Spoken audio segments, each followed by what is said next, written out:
Hello again. And that's the camera in basics we just covered. Let's talk about some details that came along, particularly once a light-sensitive material was placed in the back of this that allowed a recording of that light image to be made. This was phenomenal. I'm not going to go into it because I get all excited and talk for another hour. But some controls were necessary. We're talking exposure.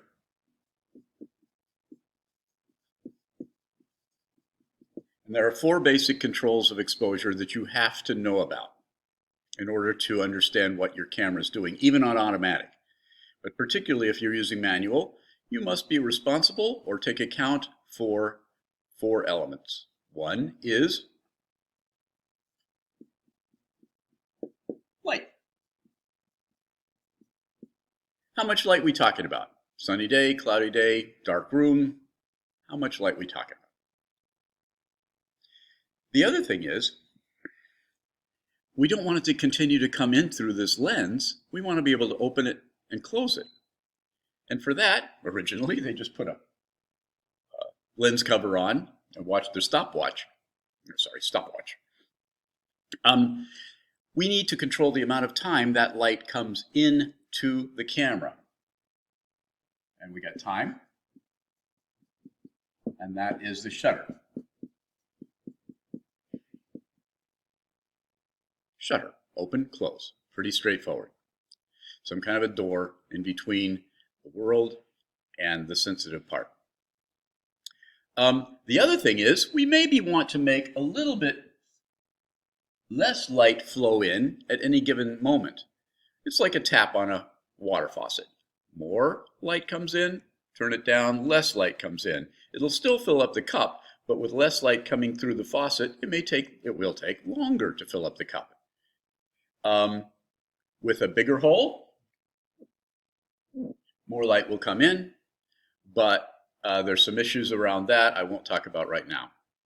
So we have hole, or we'll call that flow, and that is controlled by an aperture.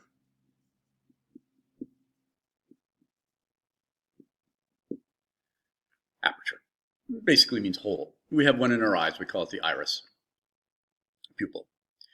There's one last element, and that is sensitivity. How much light does and in our case these days, our sensor, used to be film, require for a good exposure, a proper exposure?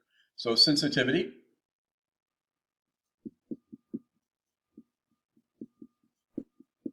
I will call that one the ISO. That's the numerical measurement of the sensitivity of your plate.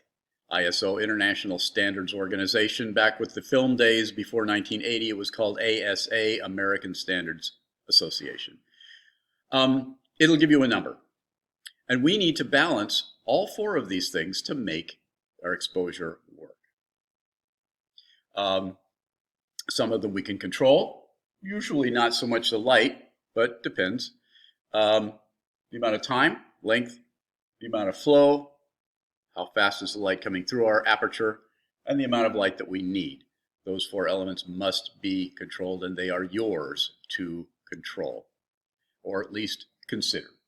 Now, I'll talk a little bit more about how these all work, and a little light and water demonstration comes up next, and I want to show you the relationship between these because once you get it, you've got it. But until you get it, you're going to be fighting it all the way down the road. So bear with me, and I'm going to say so long for now.